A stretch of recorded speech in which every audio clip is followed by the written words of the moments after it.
एक दिन शूर्पणखा पहुंच गई। शूर्पणखा को जानते हैं आप लोग? कौन है? रावण की बहन है। पंचवटी गई, भगवान के पांव के चिन्ह दिखाई पड़े। सोचने लगी जिसके पांव के चिन्ह इतने सुंदर हैं वो कितना सुंदर हो। नकली रूप बनाकर सुंदर गई, पीछा करते करते चिन्ह का दूर से राम जी को देखा, गई और जाकर भगवान के सामने एक श्वास में बोलने लगी, तुम सम पुरुष नमो सम नारी, यह संजोग विधि रचा विचारी, मम अनुरूप पुरुष जग माहे, तुम अनुरूप पुरुष जग माहे, देखो खोज लोक तिह नाहि, ताते अडु लगी रहो कुमारी, मन माना कछ तुम ही निहारी। भगवान के सामने गई, जाकर नकली रूप धारण करके पहुंची, जाकर कहने लगी, 3 लोक 14 भुवन घूम के आई हूं, न तुम्हारे इतना सुंदर कोई पुरुष मिला, न मेरी इतनी सुंदर स्त्री मिली। तुम अमहर्म मिले नहीं हैं, मिलाए गए हैं। किसने मिलाया? ब्रह्मा जी ने मिलाया। क्यों मिलाया? शादी कर ले, शादी कर ले हम और तुम। आगे कहती है कि मेरे लायक 100% तो तुम भी नहीं हो। लेकिन एक बात कहें, तुमसे पहले जितनों को मैंने देखा है मेरा मन नहीं माना, लेकिन आपको देखने के बाद मेरा मन थोड़ा सा मान गया है। मन माना कछु तुम ही निहारी। भगवान सोचने लगे कि जो लड़की अपने लिए स्वयं दुल्हा ढूंढ रही है घर से बाहर निकल के, वो कितने संस्कारित घर से आई है, इसका परिचय तो अपने मुख से दे रही है। ऊपर से कह रही है हमको देखकर मन थोड़ा सा माना है, इसका मतलब हमसे सुंदर मिलेगा तो छोड़ के भाग जाएगी। तो भगवान बोले बाद में क्यों देखना, अभी प्रैक्टिकल किया जाए। राम जी बोले हमको क्या देखी हो, उधर जाओ, अहै कुंवार मोर लघु। राम जी बोले उधर मेरा छोटा भाई कुंवारा है। अब आप बताओ लक्ष्मण जी कुंवारे हैं कि नहीं है? तो राम जी झूठ क्यों बोल रहे हैं? ये भी आकर बोली ताते अब लगी रहूं कुंवारी, तुम्हारे जैसा कोई नहीं मिला था इसलिए अब तक कुंवारी हूं। झूठ बोल रही है। इसके पति का नाम था विद्युत जिह्वा, जिसको रावण मार चुका है। रावण अपने बहनोई को ही मार दिया। भगवान तो सब जानते हैं। भगवान मन में हंसे, बोले जिस प्रकार तुम कुंवारी हो उसी प्रकार मेरा छोटा भाई भी कुंवारा है, वहीं जाओ। पहुंची लक्ष्मण जी के पास। लक्ष्मण जी दूर से देख लिए, समझ गई तो रावण की बहन है। जाकर लक्ष्मण जी के सामने वही बात बोली, 3 लोक 14 भुवन कोई नहीं मिला, हम तुम मिले, ब्रह्मा जी की रचना है, चलो शादी कर लें। लक्ष्मण जी बोले हमको जानती हो? बोली वो कही रहे थे आप कुमार हैं। हम कुमार नहीं, हम खाली मारत हैं बस। वो बतावत है, हम मारत हैं। अच्छा क्या करने आई हो? शादी करने। अच्छा क्यों शादी करना चाहती हो? बोली रानी बनना है। लक्ष्मण जी बोले हमारे बारे में पहले जान लो। सुंदरी सुन मैं उन कर दासा, जो तुमको मेरे पास भेजे हैं मैं उनका दास हूं। बोली फिर वो कौन है? वो प्रभु समर्थ कौशलपुर राजा, वो कौशलपुर के राजा हैं, मैं उनका दास हूं। मेरे साथ शादी करोगी तो दासी बनोगी, उनके साथ करोगी तो रानी बनोगी। अब बोलो क्या बनना है? बोली रानी। बोले खड़ी क्यों हो जाओ। लक्ष्मण जी फिर भेज दिए उसको। कहां भेज दिए? राम जी के पास। जाकर बोली आप तो कह रहे थे कि आपका छोटा भाई है, वो तो दास है। राम जी बोले पढ़ाया और तुम पढ़ ली। लखनऊ का पूरा डिपार्टमेंट उसी के पास है। आप नहीं समझे? लखनऊ का पहले नाम था लखनपुरी। राम जी अयोध्या में रहते थे और तीनों भाइयों को चारों तरफ भेज चुके थे कि आप यहां संभालो, आप वहां संभालो। तो लखनऊ का संहार लक्ष्मण जी करते थे, लखनपुरी। तो यही है ना। अब देखिए कब तक लखनऊ रहता है वो।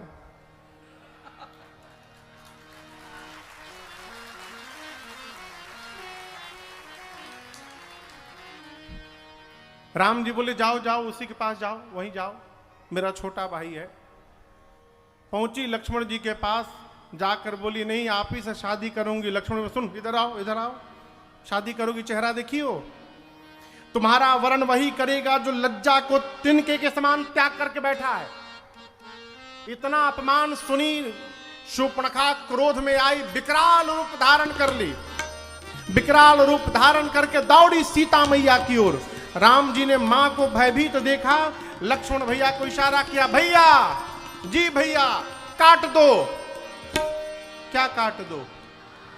खाली नाक नहीं, नाक कान दोनों कटवाया। लक्ष्मण अति लाघव सो नाक कान बिनु ताके कर रावण कहा मनो चुनौती। नाक कान दोनों कटवा दिया। कान क्यों कटवाया? सुनती नहीं थी, केवल बोलती थी। राम जी बोले जब सुनने का काम ही नहीं है तो टोपास दूठे कान लेके क्यों घूम रही हो, काटो इसको। नाक क्यों कटवाई? बोली मैं बहुत सुंदर हूं, क्षमा करिएगा। चेहरा कितनो गोर हो, यदि नाक का डिजाइन बिगड़ा ना, पूरा स्वरूप गया। हमारे कलकत्ता में जब मूर्तिकार दुर्गा मैया की मूर्ति बनाते हैं तो चेला लोग तो सब बना देते हैं, लेकिन जब बात आंख और नाक की आती है तो जो मुखिया शिल्पकार है वही बनाता है। क्यों? नाक बिगड़ी सब बिगड़ा। यहां का तो पता नहीं, हमारे बिहार में कोई लड़की देख के आता है तो घर वाले पूछते हैं बताओ लड़की का नाक नक्शा ठीक है ना? यहां भी पूछते हैं। किसका नक्शा पूछा गया? नाक का।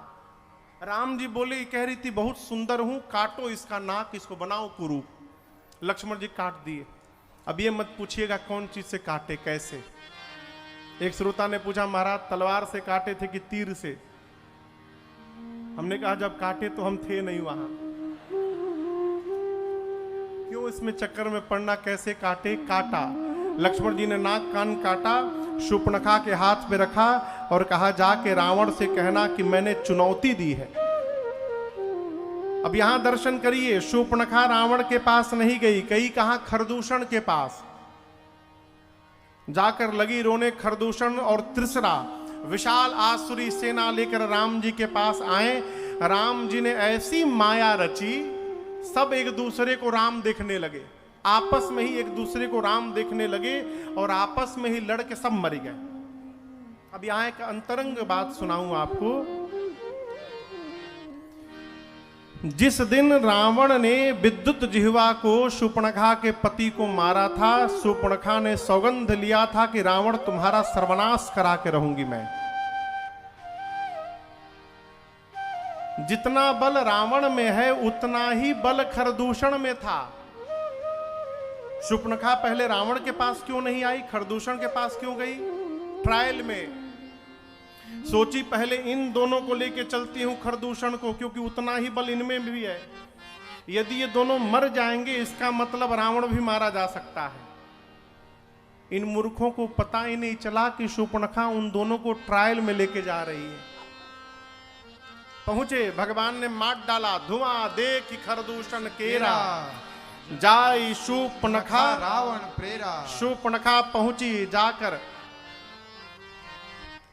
अभी किसी ने प्रश्न किया मेरे से, आपको सुनाया था ना, वो प्रसंग आता है कि राम हनुमान जी महाराज जब मंदिर मंदिर प्रतिकर शोधा देखे, जहाँ था अग्नित जोधा गयो दशानन मंदिर माही, अति विचित्र कही जात सुनाही, शयन किए देखा कपिते ही मंदिर महु नदी। तो मैंने किसी कथा में बात आई तो मैंने कहा कि रावण मदिरा पी के घर में सोया था। एक श्रोता ने प्रश्न किया है कि महाराज जी ये कहां लिखा है कि रावण मदिरा पी के सोता था? रावण मदिरा नहीं पीता था। उसका उत्तर यहां सुनिए। शूर्पणखा रावण के पास आई और आकर चिल्लाने लगी, कहती है करसी पानी सो वसी दिन राती। दिन रात पीकर सोए रहते हो, तो यहां पानी पीने के लिए नहीं कहा जा रहा है। यदि कोई कह रहा है कि तुम पी के पागल हुए, तो पानी पी के कोई पागल नहीं होता, मदिरा पी के। शूर्पणखा कहती है दिन रात पी के तुम सोए रहते हो, करसी पानी सो वसी दिन राती, सुधी नहीं तब सिर पर आराती। तुम्हें पता नहीं है रावण, तुम्हारा शत्रु तुम्हारे सिर पे नाच रहा है। रावण बोला, ये प्रवचन बाद में सुनाना, पहले ही बताओ ये नाक कान कहां कटवा के चली आई हो। बोली, दो वीर पुरुष आए हैं, राम लक्ष्मण। राम के कहने पर लक्ष्मण ने मेरी नाक कान काट दी। उनके साथ बड़ी सुंदर युवती है सीता। रावण ने कहा कि मेरे पास क्यों आई, खरदूषण के पास जाना चाहिए था। बोली, गई थी, आगे बताओ क्या हुआ। फिर मेरी बात सुनकर खरदूषण तीसरा भी गए थे। फिर आगे बताओ क्या हुआ। चले गए, क्या मतलब, मर गए। खरदूषण तीसरा मर गए। रावण सुना खरदूषण मर गए, शूर्पणखा को भिजवाया उपचार के लिए। अपने कक्ष में गया, दरवाजा बंद किया और एकांत में जाकर रावण सोचने लगा, खरदूषण मोहि सम बलवंता, अति नहीं कुमारई बिनु भगवंता। जितना बल रावण तुम्हारे में है, उतना ही बल खरदूषण में था। भगवान को छोड़कर कोई मार नहीं सकता।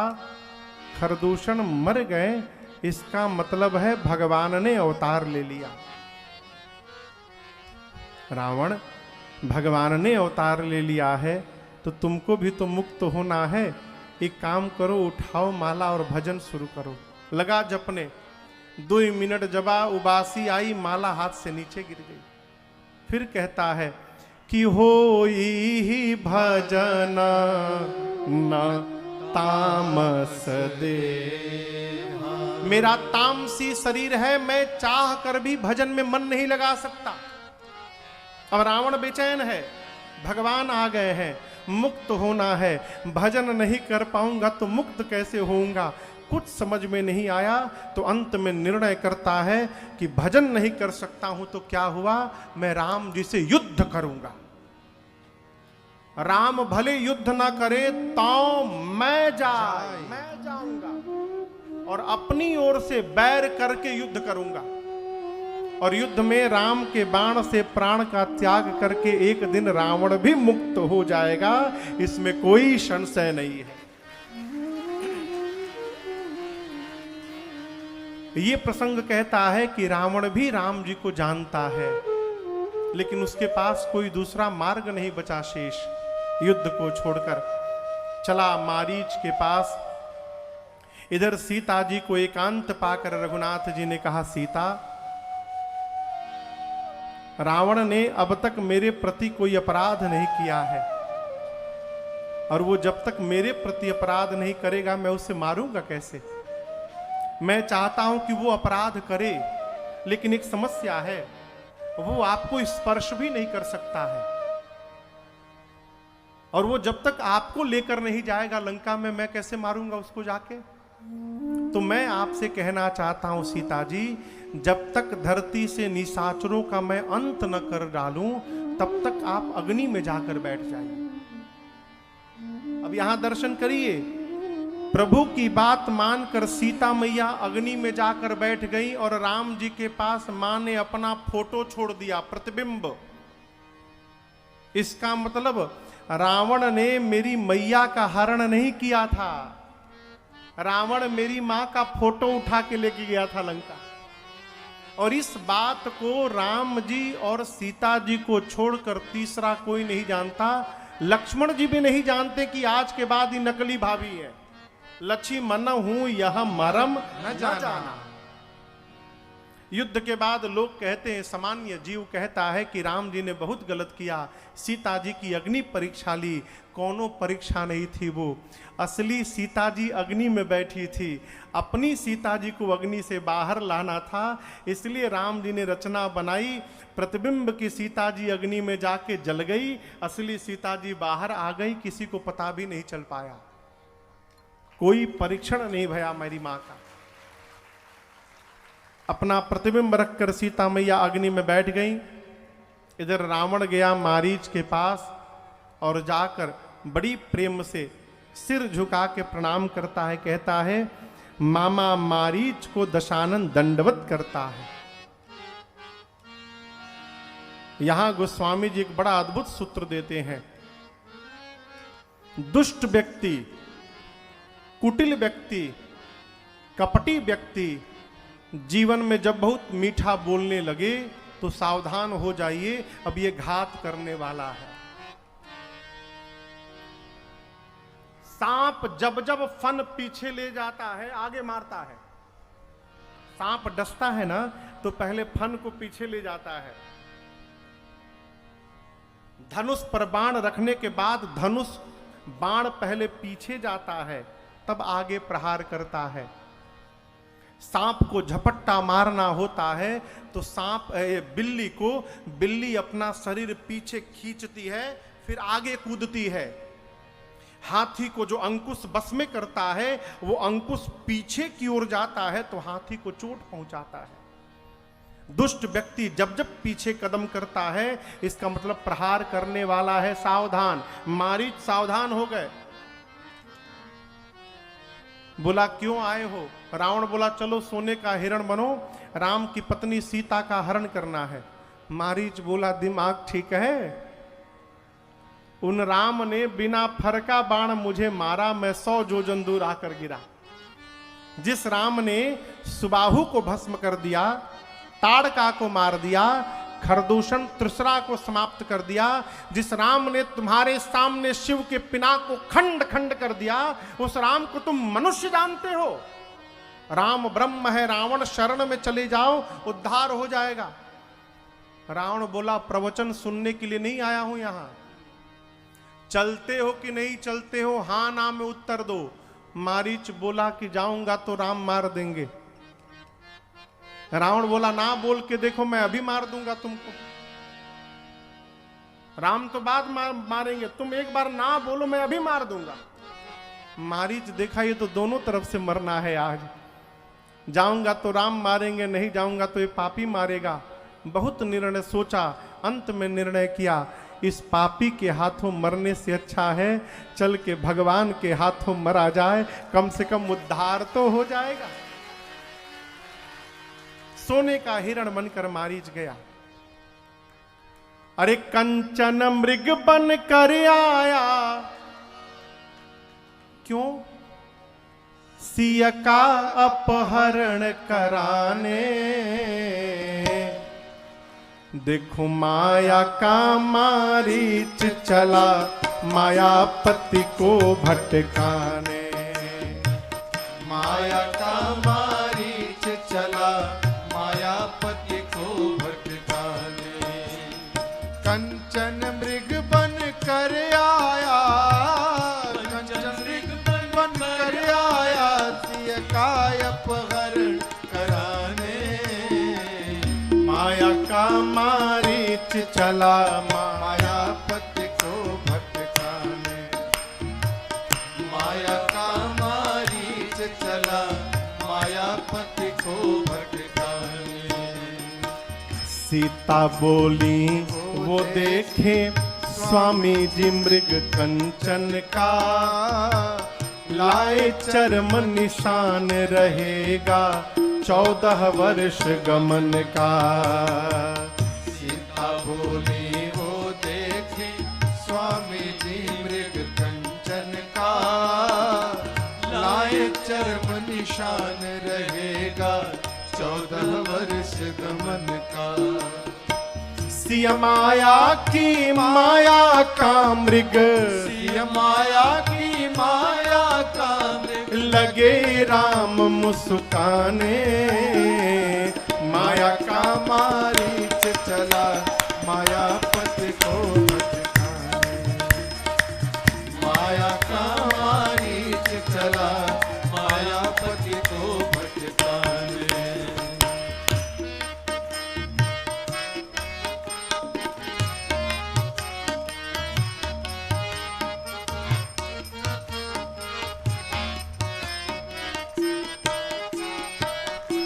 यहां दर्शन करिए, यदि वो मृग स्वर्ण का न दिखता तो सीता जी चर्म न मांगती। मांगती क्या? नहीं। साधक कहता ये जो सोना है ना यही माया है, और इसी सोना ने सबको फंसाया है। सोना के लिए भाई भाई को नहीं पूछ रहा है, बेटा बाप को नहीं पूछ रहा है। साधक कहता है सावधान, माया सोना है इसके आगे यह जगत खिलौना। कितने लोगों को जीवन भर सोने दिया न सोना। माया सोना है इसके आगे यह जगत खिलौना। कितने लोगों को जीवन भर सोने दिया न सोना। राम चले सोने के पीछे, राम चले सोने के पीछे, हम सबको समझाने। माया का मारीच चला मायापति को भटकाने। माया का मारीच चला मायापति को भटकाने। कंचन मृग बन कर आया, कंचन मृग बन कर आया, सिया का अपहरण कराने। माया का मारीच चला मायापति को भटकाने। माया का मारीच चला मायापति को भटकाने। माया का मारीच चला मायापति को भटकाने। मारीच स्वर्ण मृग कर बन कर गया। सीता मैया ने चर्म मांगा। राम जी बाण लेकर चले। बहुत दूर भगवान गए। दूर में जाकर प्रभु ने बाण चलाया। बाण लगते मारीच ने जोर से कहा हां लक्ष्मण। उसके बाद धीरे से राम कह के प्राण का त्याग कर दिया। इधर हां लक्ष्मण की आवाज सुनकर सीता मैया ने बरबस लक्ष्मण जी को राम जी के पास भेजा। लक्ष्मण भैया रेखा खींच कर गए। तब तक रावण सन्यासी का रूप बनाकर आया और मेरी मां का हरण करके ले गया। ये प्रतिबिंब की सीता जी हैं। लीला चल रही है। मां पुष्पक विमान में बैठकर विलाप करते रावण के साथ जा रही हैं। मार्ग में जटायु जी ने देखा। जटायु जी और रावण का घोर युद्ध हुआ है। अंत में रावण ने जटायु जी के दोनों पंखों को काट दिया। यहां एक आपसे निवेदन करूं मैं, यदि जीवन में प्रसन्न रहना चाहते हैं तो भगवान के हर निर्णय को अपना भला जान के स्वीकार करिए।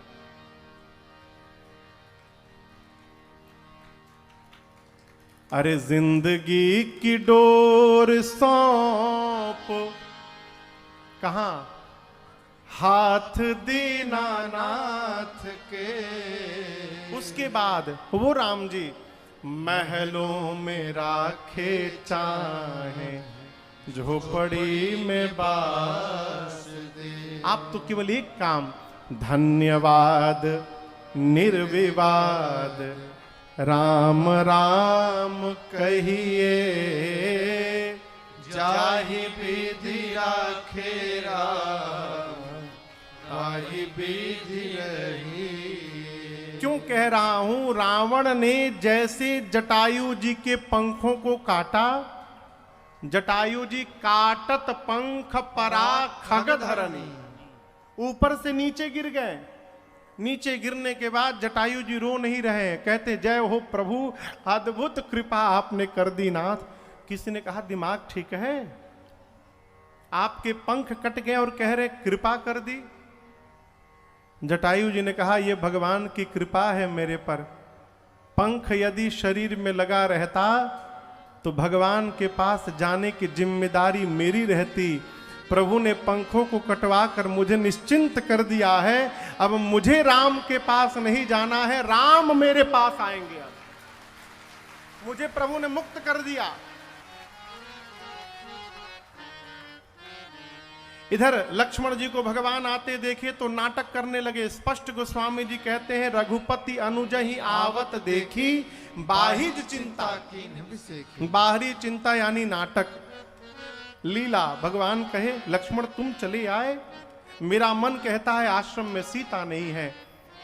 आए, मां से विहीन आश्रम को देखकर भगवान जी बहुत रोए। चलते चलते जटायु जी से भेंट भई। जटायु जी ने पूरा वृत्तांत सुनाया, बताया, प्रभु रावण लेकर दक्षिण दिशा में गया है, उसी ने मेरी ये दशा की है।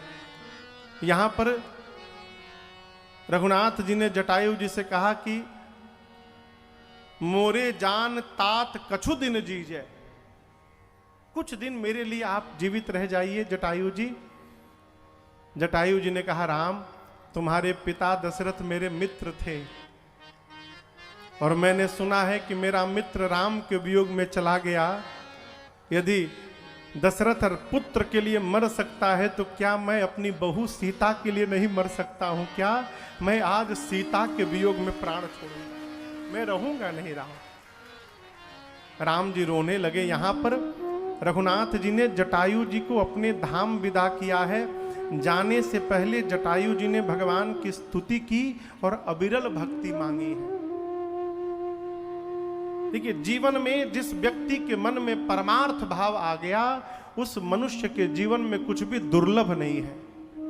और ये मैं नहीं बोल रहा हूं, ये मेरे राम जी बोल रहे हैं।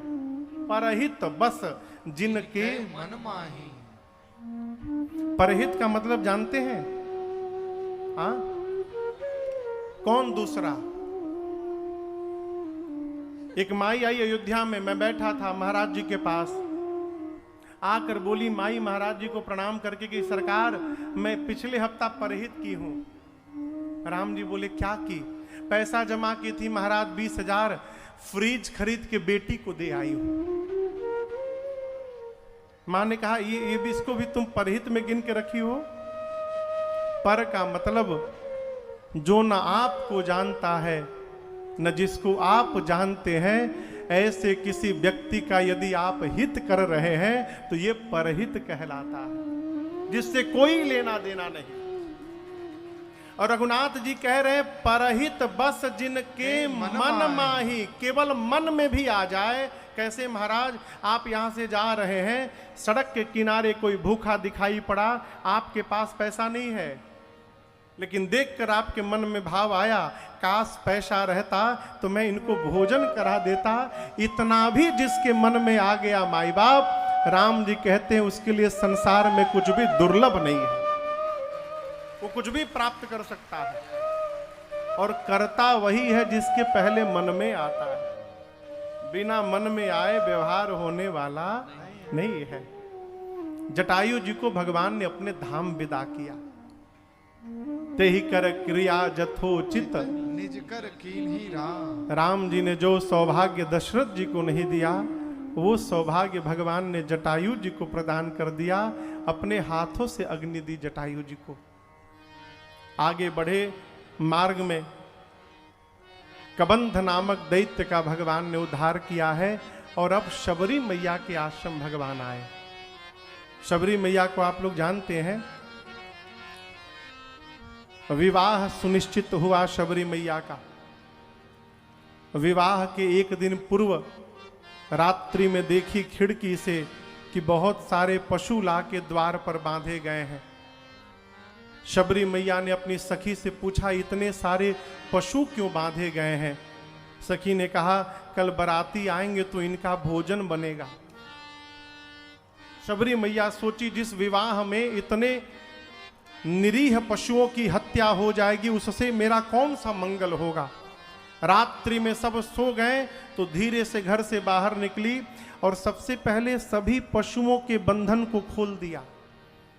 जब शबरी मैया ने पशुओं के बंधन को खोला, सारे पशु रोने लगे और शबरी मैया को आशीर्वाद दिए, शबरी आज तुमने हमारे बंधन को खोला है, हम आशीर्वाद देते हैं, एक दिन भगवान तुम्हारे बंधन को खोलने आएंगे, इसमें कोई संशय नहीं। शबरी मैया उसी रात भाग गई मतंग ऋषि के पास जाकर सेवा करने लगी। एक दिन मतंग ऋषि ने कहा, शबरी मैं तो जा रहा हूं, मुझे राम का दर्शन नहीं मिला, लेकिन तेरा भाग्य मैं देख रहा हूं बेटी, दर्शन के लिए तुम्हें नहीं जाना है, एक दिन राम तुमको दर्शन देने आएंगे, यही प्रतीक्षा करना। और उसी दिन से शबरी मैया अरे भीलनी करती रास्ता साफ मेरे घर राम पधारेंगे, मेरे भगवान पधारेंगे। भिलनी करते रास्ता साफ मेरे घर राम पधारेंगे, मेरे घर राम पधारेंगे। भिलनी करते रास्ता साफ मेरे घर राम पधारेंगे, मेरे घर राम पधारेंगे। राम लखन की सुंदर जोड़ी नयन निहारेंगे, राम लखन की सुंदर जोड़ी नैन निहारेंगे। राम लखन की सुंदर जोड़ी नैन निहारेंगे, राम लखन की सुंदर जोड़ी नैन निहारेंगे। दीनानाथ दया कर मुझ, दीनानाथ दया कर मुझ, भिलनी को तारेंगे, मेरे घर राम पधारेंगे। भिलनी करते रास्ता साफ मेरे घर राम पधारेंगे, मेरे घर राम पधारेंगे।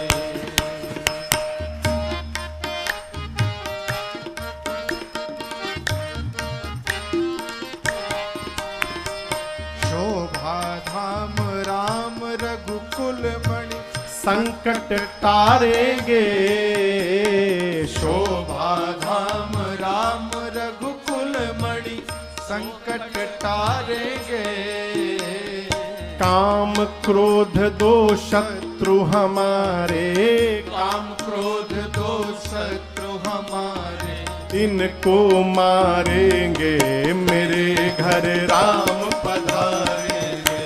भिलनी करते रास्ता साफ मेरे घर राम पधारेंगे, मेरे घर राम पधारेंगे।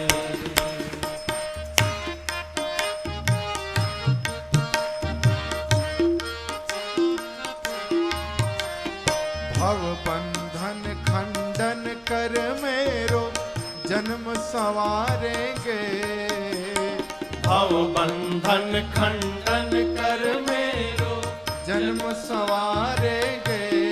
और जन्म जन्म की मैं दुखिया, जन्म जन्म की मैं दुखिया, मेरे कष्ट मिटाएंगे, मेरे घर राम पधारेंगे। भीलनी करते रास्ता साफ मेरे घर राम पधारेंगे, मेरे घर राम पधारेंगे। भिलनी करते रास्ता साफ मेरे घर राम पधारेंगे, मेरे घर राम पधारेंगे, मेरे घर राम पधारेंगे, मेरे घर राम पधारेंगे। अरे मेरे घर राम पधारेंगे, मेरे घर राम पधारेंगे। कौन आया हो?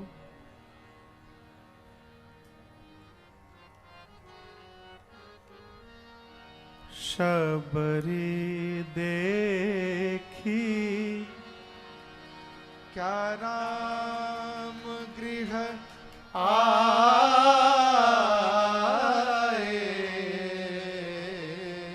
मुनि के बचन समुझी जिया भाए।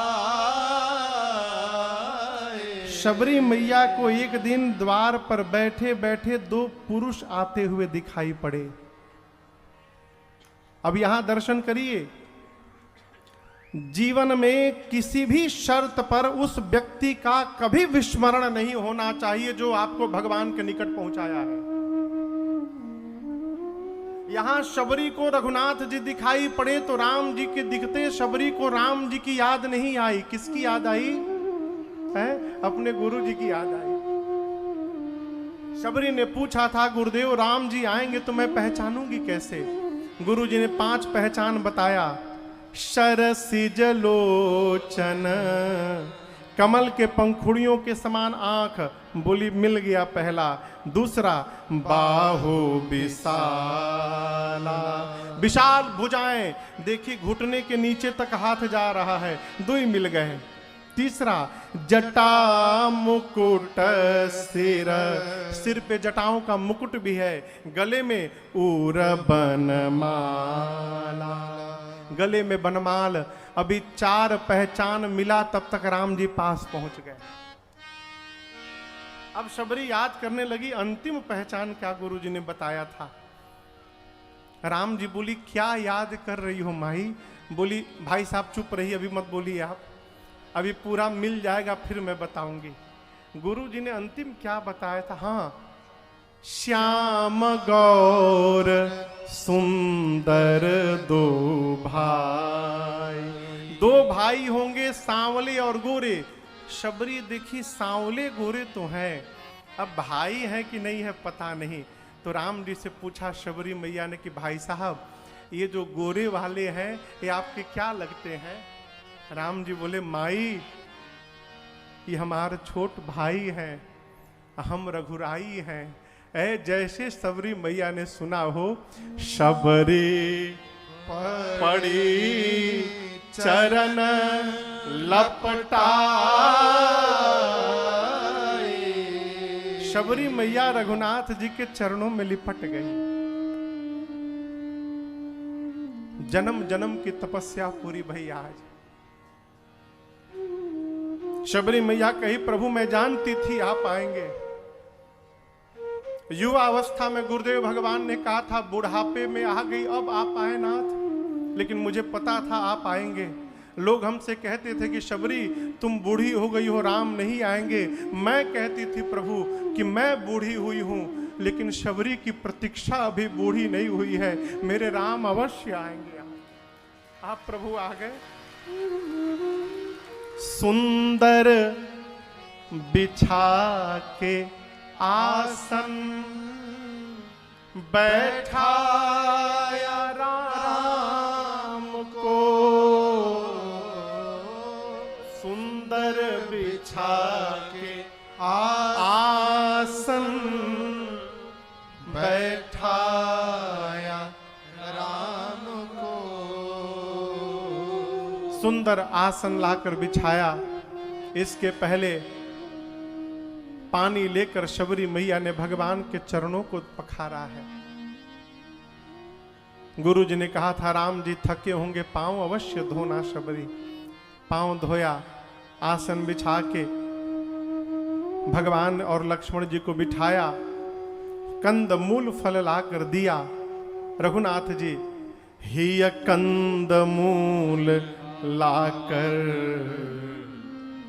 हिय कंद मूल लाकर खाए हैं राम जी, सबरे संवारे रास्ता आए हैं राम जी।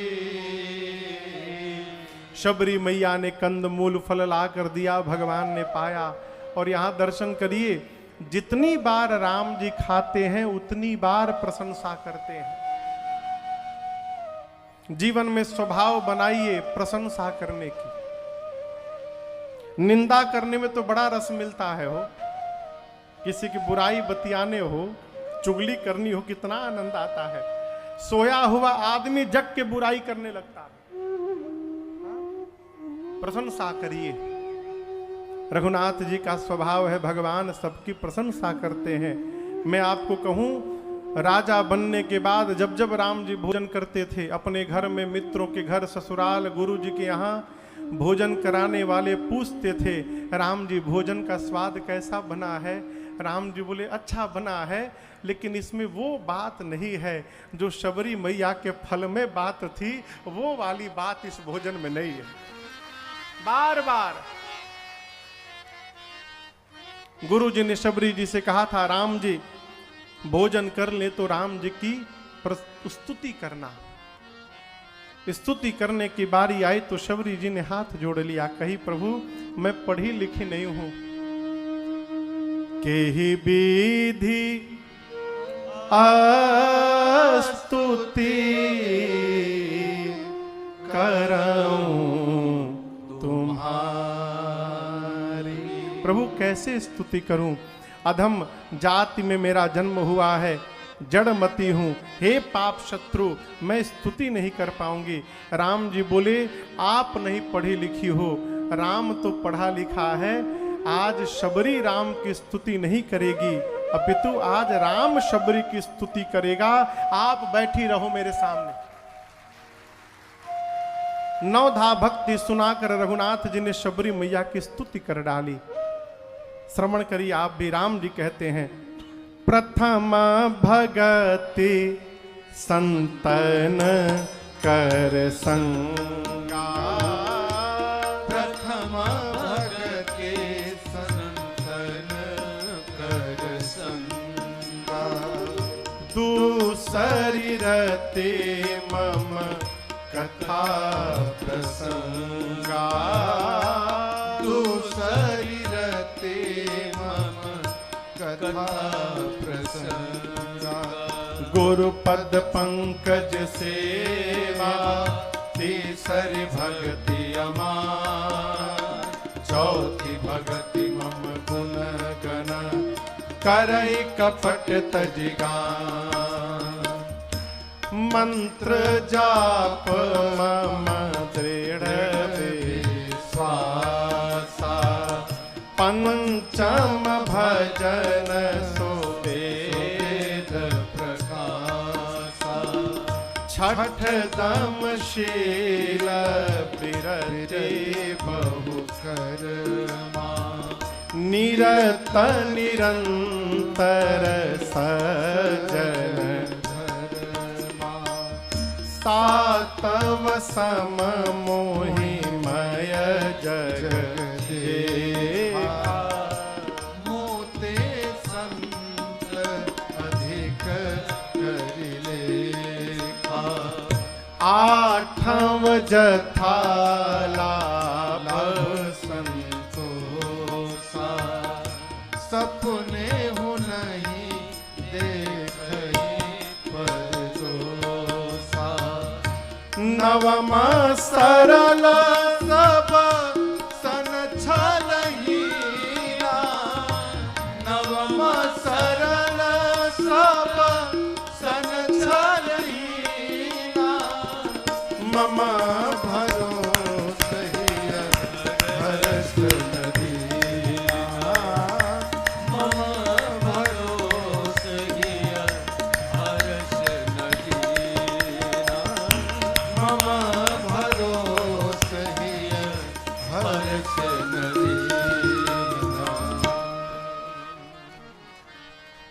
शबरी मैया को रघुनाथ जी ने 9 भक्ति सुनाई। पहली भक्ति, जीवन में संत का संग हो जाए।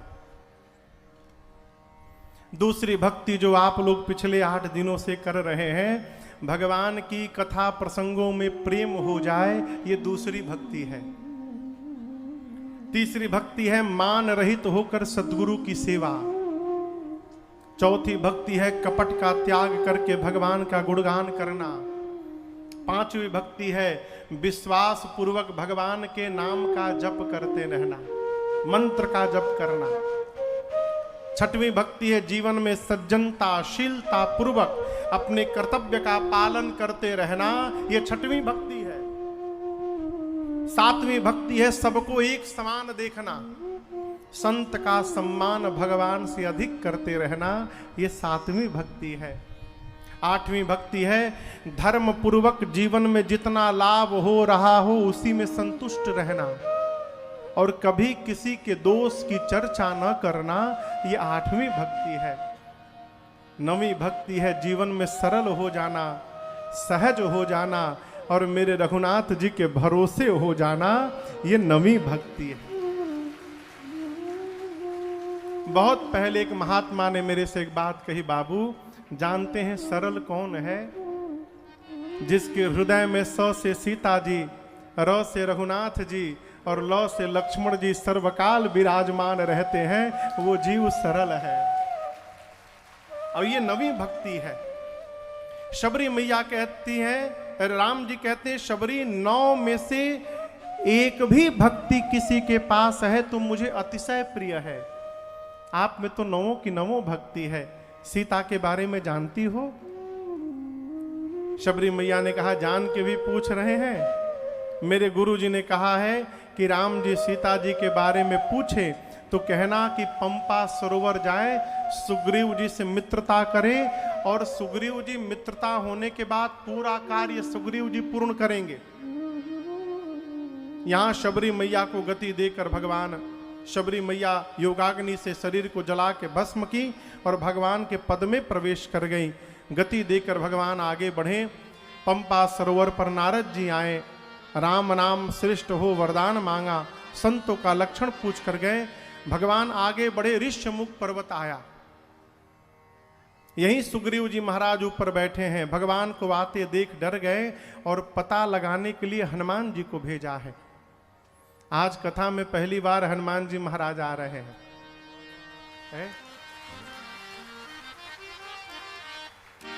आइए एक बार भाव और श्रद्धा के साथ पूरी ऊर्जा के साथ कहिएगा, बोलिए हनुमान जी महाराज की जय।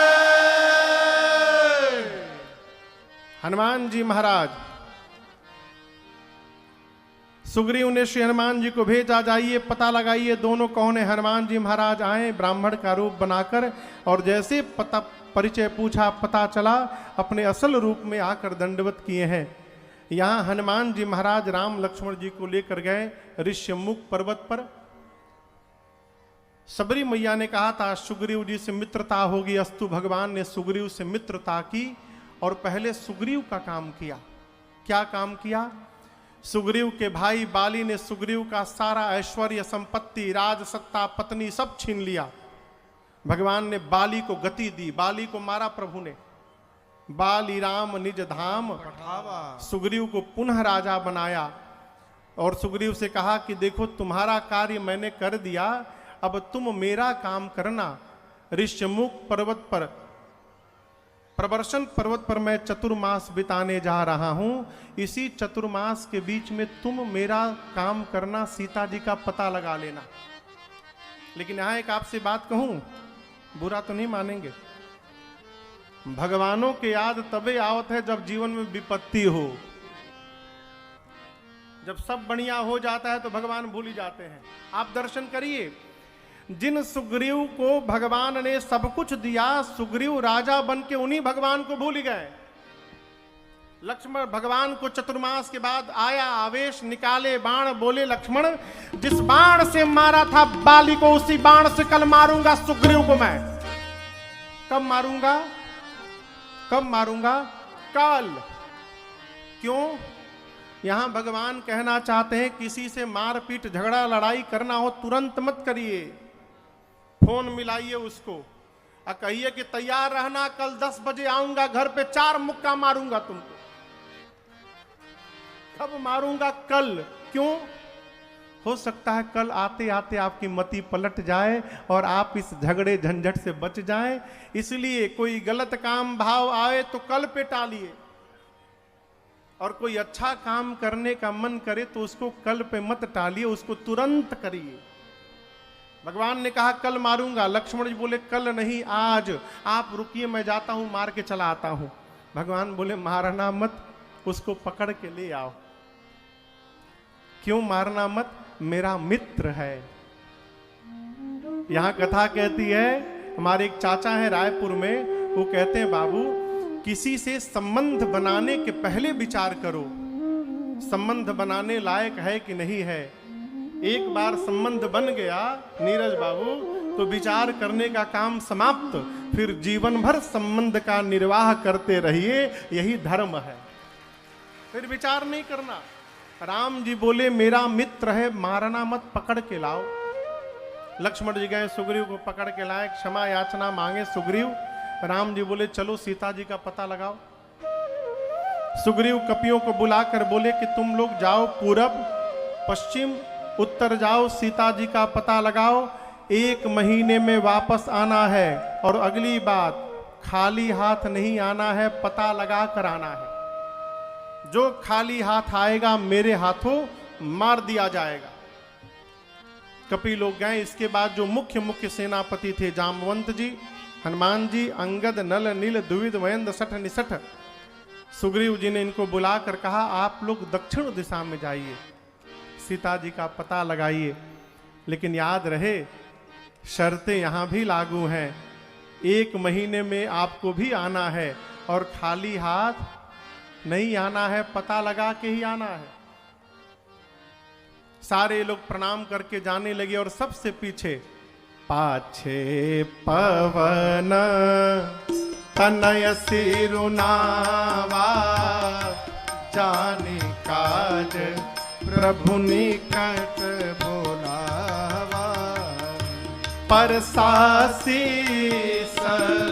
सरोरुह पानी, परसासी सरोरुह पानी, कर मुद्रिका दीन जन जानी, कर मुद्रिका दीन जन जानी।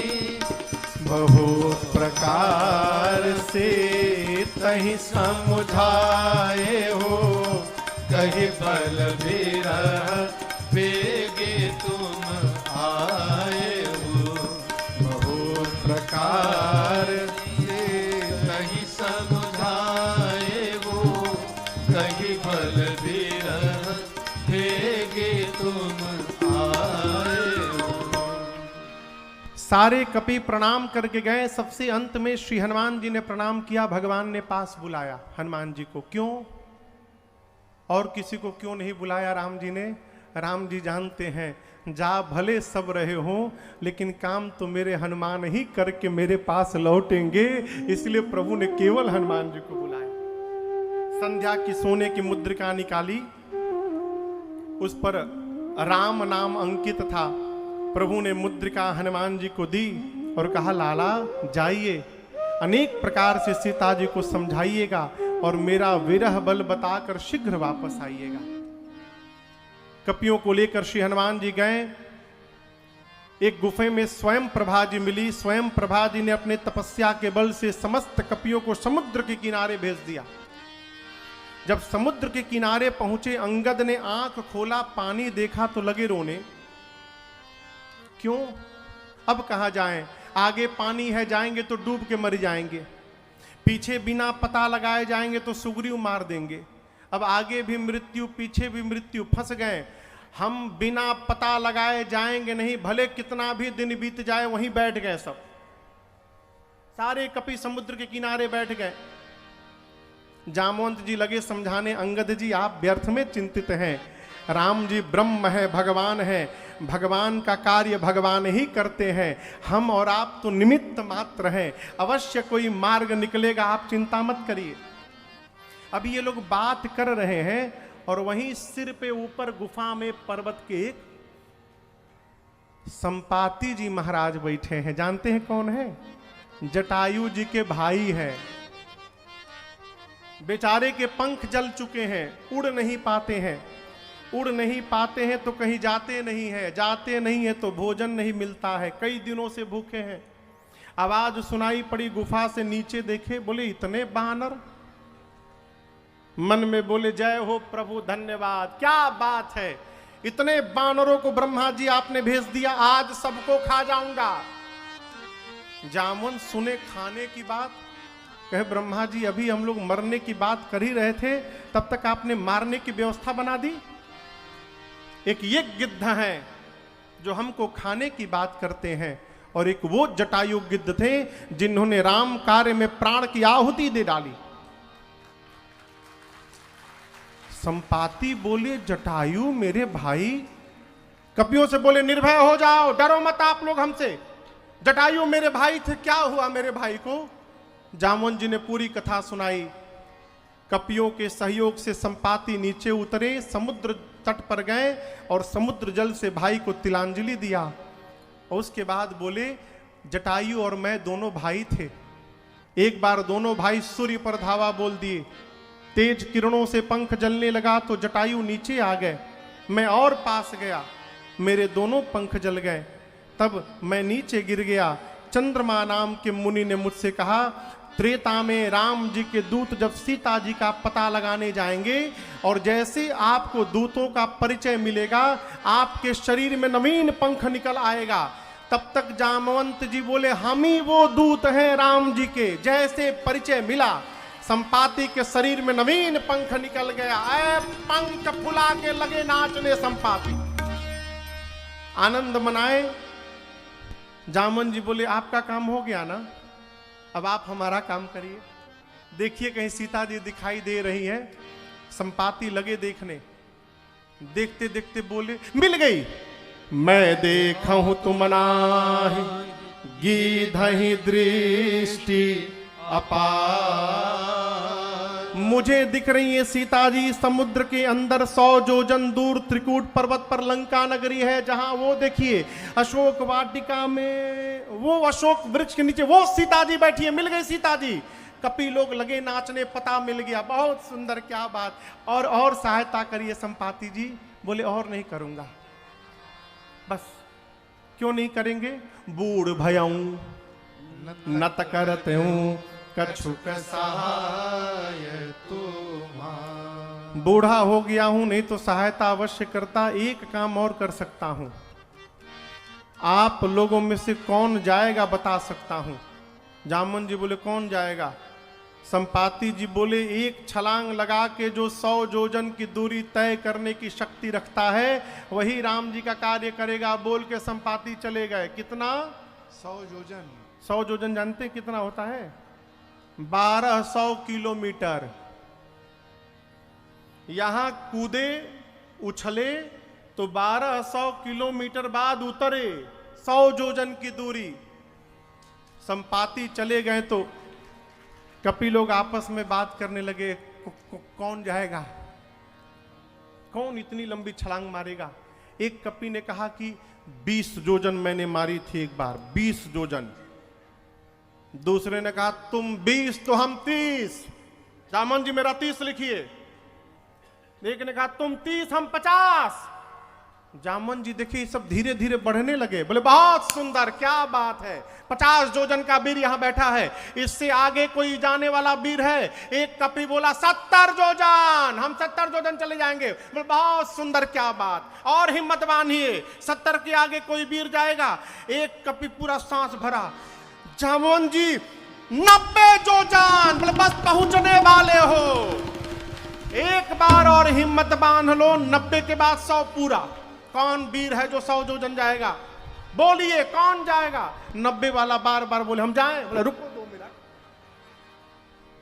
ये बार बार बोले हम जाएं। बोले कहां जाओगे? 90 नहीं 99 जाओगे, डूब के मर जाओगे। 100 योजन की दूरी तय करनी है। आप लोग अपने आप को युवा कहते, शर्म नहीं आती? मैं बूढ़ा हो गया, शरीर में पहले के समान बल नहीं रहा। भगवान बलि को बांधने के लिए त्रिविक्रम रूप जब धारण किए थे, उस बढ़े हुए स्वरूप की मैंने 2 घड़ी में 7 परिक्रमा लगाई थी। मेरी युवा अवस्था थी। आज मैं बूढ़ा हो गया हूं, नहीं तो बताता 100 योजन किसे कहते हैं। आप लोग युवा हैं। जवानी को जब ललकारा ना तो अंगद बोले मैं जा तो सकता हूं, वापसी की गारंटी नहीं है। बस अंगद कहे वो जाऊं मैं भारा जी असंशय कछु। फिरती बारा। जामन जी मन में सोचे जब जाके आ ही नहीं पाओगे तो बीच में क्यों बोल रहे हो। अब यहां दर्शन करिए, जिसको जाना है वो मौन बैठा है। किसको जाना है वो मौन बैठे हैं, और जिसको नहीं जाना सब अपन अपन बल बखा रहे हैं। 20 योजन 30 योजन ये कर देंगे वो कर देंगे। जामन जी एक कपि से पूछे हनुमान जी महाराज कहाँ हैं? बोले पता नहीं, पंडाल के पीछे बैठे न जाने क्या कर रहे हैं। जामन जी सबको लेकर गए, वहां जाकर देखे हनुमान जी खूब बढ़िया पालथी मारकर। जामन जी बोले हे बजरंग बली आप क्यों मौन हैं? कहिए आप पार जा सकते हैं ना। पवन पुत्र हैं आप, पवन के समान आपका बल है और वेग है, बुद्धि विज्ञान के भंडार हैं, आप जाएंगे ना उस पार। हनुमान जी राम सिया राम जय जय राम। राम सिया राम जय जय राम। राम सिया राम जय जय राम। राम सिया राम जामन जी बोले कवन सुकाज कठिन जग माही, कौन सुकाज कठिन जग माही। जो नहीं होई तात तुम पाहे। जो नहीं होई तात तुम पाही। हे बजरंग बली संसार का कौन सा कार्य आपके लिए कठिन है जो नहीं कर सकते हैं आप कुछ भी कर सकते हैं, आप जाएंगे ना उस पार। हनुमान जी राम सिया राम जय जय राम। राम सिया राम जय जय राम। राम सिया राम जय जय राम। राम सिया राम जय जय राम। जामन जी बोले यहाँ कीर्तन करने आए हैं आप, ये कीर्तन का समय है, आपका अवतार क्यों हुआ है आपको कुछ याद है? हनुमान जी बोले नहीं याद है। जामवंत जी स्मरण दिलाते हैं हे बजरंग बली राम काज लगी तव अवतारा, सुनता ही भय पर्वताकारा। राम काज लगी तव अवतारा, सुनता ही भय पर्वताकारा। जामवंत जी बोले आपका अवतार ही केवल और केवल राम कार्य के लिए हुआ है। हनुमान जी सुने राम काज लगी मम अवतारा, सुनता ही भयाऊ पर्वताकारा। हनुमान जी लगे स्वरूप बढ़ाने, बढ़ते बढ़ते हनुमान जी मानो स्वर्ण की अट्टालिका खड़ी हो गई हो, पर्वत श्रृंखला खड़ी हो गई हो, विशाल रूप धारण कर लिए। बोले जामवंत जी आपने कहा कोई समुद्र को पार नहीं किया, मैं खेल खेल में समुद्र को लांघ जाऊंगा। सिंहनाद करी बारहि बारा, सिंहनाद कही बारहि बारा। लीलहि नाघौ जल निधिखारा, लीलहि नाघौ जाऊंगा। जल निधिखारा। सहित सहाय राम नहीं मारी, सहित सहाय राम नहीं मारी। आनौ यहाँ त्रिकूट उपारी, आनौ यहाँ त्रिकूट उपारी। जामवंत मैं पूछूं तो ही, जामवंत मैं पूछूं तो ही। उचित सिखावन दीजहु मोहि, सिखावन दीजहु मोहि। जामवंत जी के सामने हनुमान जी विराट रूप में आ गए, सिंह की आवाज में दहाड़ने लगे। बोले मैं समुद्र को खेल खेल में पार कर जाऊंगा, रावण को पकड़ के मसल के मार दूंगा। नहीं तो कहिए रावण को अकेले नहीं सेना के साथ पकड़ के रगड़ के समाप्त कर दूं। नहीं तो कहिए पूरी की पूरी त्रिकूट पर्वत को हाथ में उठाकर और आपके सामने लाके रख दूं। क्या करूं जल्दी बताइए? रावण को मार के आऊं, रावण सेना दोनों को मार के आऊं कि पूरी लंका उठा के ले आऊं? यहां क्या करूं जल्दी बताइए। जामन जी बोले नीचे आइए, बराबर में आइए। पहले आप न रावण को मारेंगे, न रावण सेना को मारेंगे, न लंका यहां पर लेकर आएंगे। हनुमान जी बोले करूंगा क्या? जामन जी बोले इतना करहु तात तुम जाए, इतना करहु तात तुम जाए। सीतहि देख कहु सुध आए, सीतहि देख कहु सुध आए। सीतहि देख कहु सुध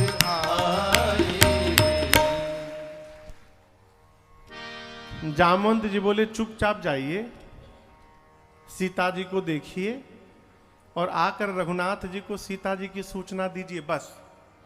हनुमान जी बोले इतना दूर जाऊंगा और रावणवा को पकड़ के 2-3 फाइट, फिर जाने का मतलब क्या है? जामवंत जी बोले हमारा आपका काम नहीं है। तब निज भुज बल अरे राजीव भगवान अपने भुजाओं के बल के भरोसे जाएंगे, जाकर निशाचरों का संहार करेंगे।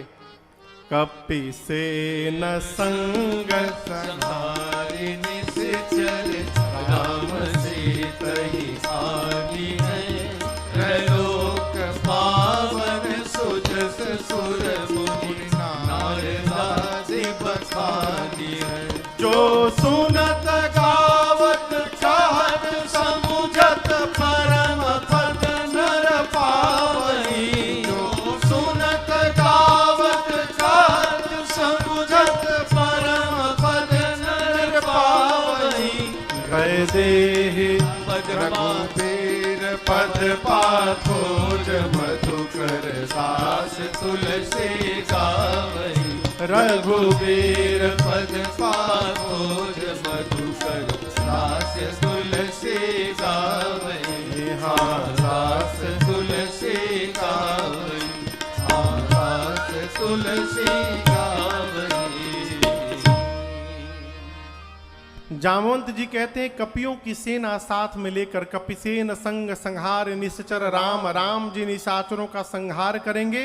राम सीतहि आनी है, राम जी ही सीता जी को लाएंगे। नारद आदि मुनि त्रैलोक्य भगवान के सुयश का गुणगान करेगा। इस कथा को जो सुनत गावत कहत समुझत परम पद नर पावई। जो सुनेगा, गाएगा, कहेगा, समझेगा। यहां दर्शन करिए, चारों हैं, आप लोग सुन रहे हैं। सुनत, ये लोग गा रहे हैं, गावत, और हम यहां बैठ के कही रहे हैं, कहत, हम आप ये सब लोग मिलकर समुझत।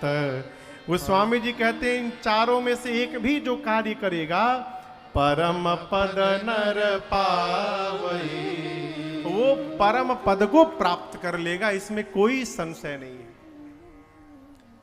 हनुमान जी जाने की पूरी रचना बना लिए।